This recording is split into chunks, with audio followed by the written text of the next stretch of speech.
بسم الله الرحمن الرحيم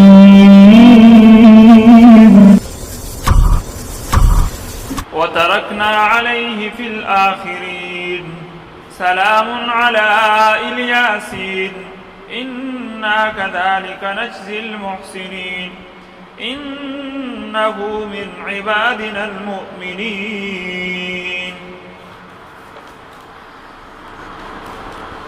دا حضرت الیاس علیہ السلام تذکرہ شروع د الیاس علیہ السلام علاقہ او داغه کم زمانہ کې هغه پیغمبري تر هغه پیغمبري چې دغه ذمہ داری و داغه او سونا چې کوم خبرې وي د چا سره متعلق وي او بیا سم مسائل وغتا او دې کې مختصر الله پاک د بعض تذکرہ وکړه. نو دغه مختصر روایت چې تاسو مخې ته د علامه بغوی رحمت الله علیه د یو غد روایت په حواله سره تاسو وړاندې خبر راغلی وي. دې کې یو خبره دا ده چې الیاس علیه السلام ژوند دی او کنه دی او دې خبرې اصل کې زور د انجیل ننیولې دی. انجیل کې او باب دی سلاطین پاغي کې دا تذکرہ موجود ده چې الیاس علیه السلام الله پاک په یو اس باندې کینه او بره وخیج.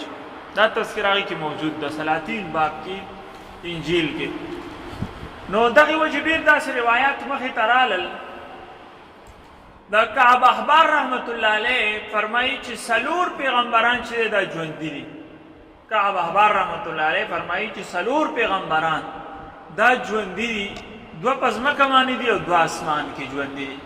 د ځمکې هغه یو خضر علیه السلام دی ایو د الیاس علیه السلام او اسمان کې چې کوم دو پیغمبران یادېږي یو عیسی علیه السلام دی یو ادریس علیه السلام. دا تفسیر در منصور کې علامه سیوطی رحمت الله علیه دا را نقل کړي.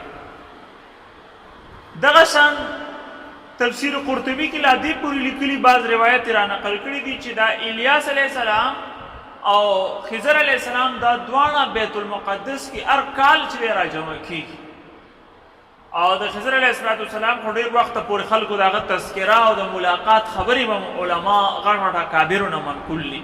البته د نور خو نه دي، خو د خضر علیه السلام د ملاقات خبرې زمونږ ډېر اکابرو سره چې دی دغه ملاقات شوی دی بیت الله شریف کې. نو دې باره کې ډېر روایات دغه شان مخې ته راغلي دي، خو د دې ټولو روایاتو جرړه چې دی دا اکثر دا اسرائیلی روایات دي. زمونږ ابن کثیر رحمت الله علیه نو ماشاءالله دته زه د اسرائیلی روایاتو ډاکټر ویم په دې وجه چې داغه څونه روایات اسرائیلی روایت ډاکټر په دې چې دا بیخي دغه یخت نه نوځي او چې کومه خبره پکې صحیح هغه پریدي او چې کومه اخوا دی خو د هغې دغه نشری متاثري نو هغه خبره بالکل د هغې نه راوباسي.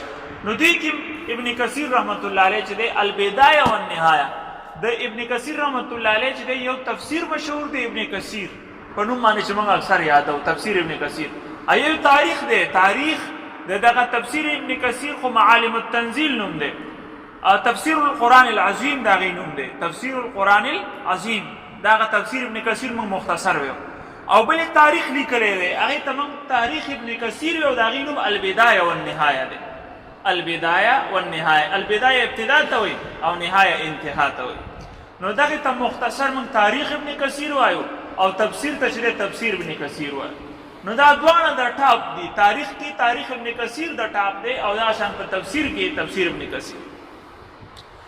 نو د دې متعلق چې ابن کثیر رحمت الله علیه خپل تاریخ البدایه والنهایه یعنی تاریخ ابن کثیر کې دې وضاحت کړی چې د اسرائیلی روایت دي لا نصدق نو موږ د دې تصدیق کولی شو ځکه چې موږ نور څه دلیل نشته دی، ولا نکذبه تکذیب هم نه کوو ځکه چې تکذیب خو په دې کېږي چې یا د قرآن د اصولو خلافي او یا د هغې متعلق څه داسې نص موجود وي چې هغه ویل چې دا خبره صحیح نه ده نو ورته موږ دروغ وایو او نو ورته چې دی رښتیا وایو.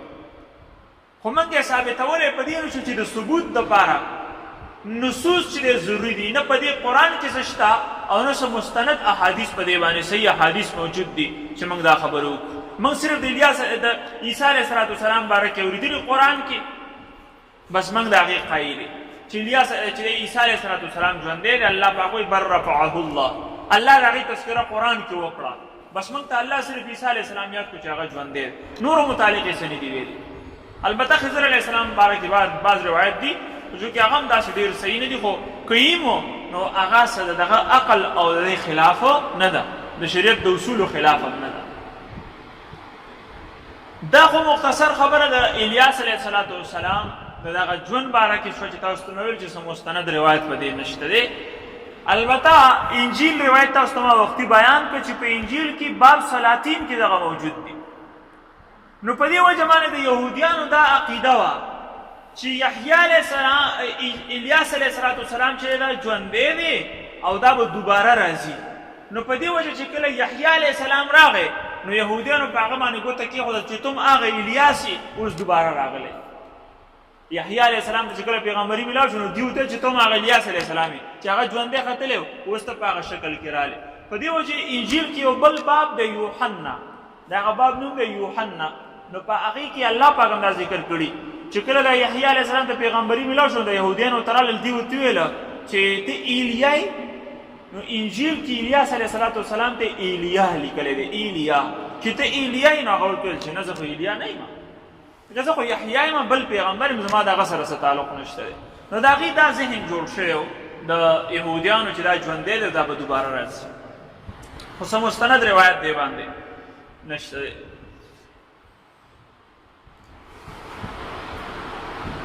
دیزی کہ اللہ پاک فرمائیں وَإِنَّ إِلْيَاسَ لَمِنَ الْمُرْسَلِينَ إِذْ قَالَ لِقَوْمِهِ أَلَا تَتَّقُونَ أَتَدْعُونَ بَعْلًا. د بعل متعلق تاسو ته وویل چې د دې شام کې باقاعده د پیروکار موجود او دا ډېر زوړ بت دی، د موسی علیه السلام په دور کې د دې پیروکار و، د دې بعل بت پیروکار د موسی علیه السلام په دور کې. تاسو ته چې شام کې یو علاقه په دې معنی ده بعلبک هغې ته ویلی شي.